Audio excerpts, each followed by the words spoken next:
faarax aadan ciise maayirka degmada gardag oo maanta telefishinka Sumni isku booqday xafiiskiisa ayaa ugu horeynba telefishinka uga warbixiyay xaaladda guud ee degmada iyo sidoo kale horumarada la taaban kara ay ka hirgeliyeen degmada muddada ay joogeen xildhibaanada golaha deegaanka sidoo kale maayirku waxa uu ka hadlay abaaro uu sheegay inay ka jiraan gobolada Sanaag gaar ahaan degmadani gardag waxaanu baaq u diray hay'adaha madaxa bannaan iyo sidoo kale dawladda dhexe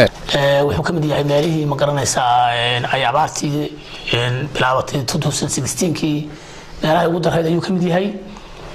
dadka aad iyo aad ma garanaysaa ay ugu bateen dadkii bulshada halka joogtay dadka barakacayaasha ay ugu farabateen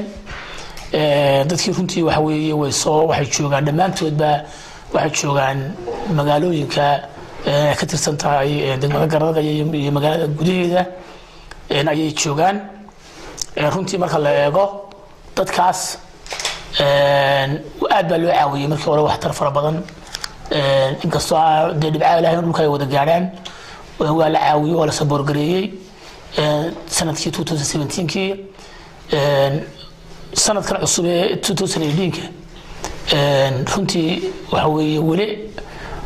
macaawooyinkii hay'adaha iyo kuwii dawladduba ma soo gaarin haddana waxay ku jiraan xaalad adag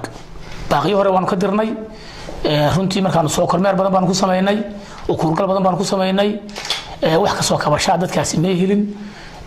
والله دينا هرمرك horta wuu socday oo iyadoo abaar jireen ba hadana dhinaca horumarkuna socday waxyaalo fara badan baa la qabtay arrimaha bilicda magaalada kamida wadooyinka kamida caafimaadka kamida oo wax laga qabtay waxa kamida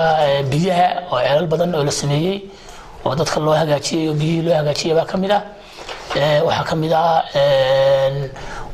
arrimo badan oo xagga arrimaha bulshada oo wax laga qabtay baa jira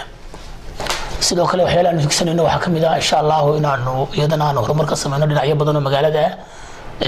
ayaa kamid ah oo dardargelinta xagga ma garanaysaa wax soo saarka in loo jeesto oo dadka la jiheeyo oo sida beeraha iyo hadii kalluumaysi la qaban karo iyo hadii xoolaha sida dadka ma garanaysaa loo bari karo sida ka hortagga masiibooyinka sida loogu diyaar garoobo iyo waxyaalahaas oo dhan sidoo kale maayirka degmada gardag faarax aadan ciise ayaan wax ka weydiinay sida uu arko heshiiska maalgelineed degmada berbera ay wada galeen shirkadda DB World Ethiopia sidoo kale Soomaaliland anagu horaan uga hadalay oo saxaafadda qaar kamid ah intaan arrimuhu markay soconayeen baan ku qoray marka runtii anagu waxaanu la midnahay bulshooyinka reer Soomaaliland waxaanu taageersanahay maalgashiga DB World ayanu taageersanay ku sameynayso dekadii berbera iyo meelo kale oo dalka kamid ah waxaanu diidano cambaaraynayna ka soo horjeedinta ay ka soo horjeedaan maamulka Soomaaliya ay ka soo horjeedaan horumarka dekadii berbera marka anagu bulshada wax la qabnaa xukuumadda oo taageersanahay isku fikir baanahay dadka reer Soomaaliland waa isku fikir marka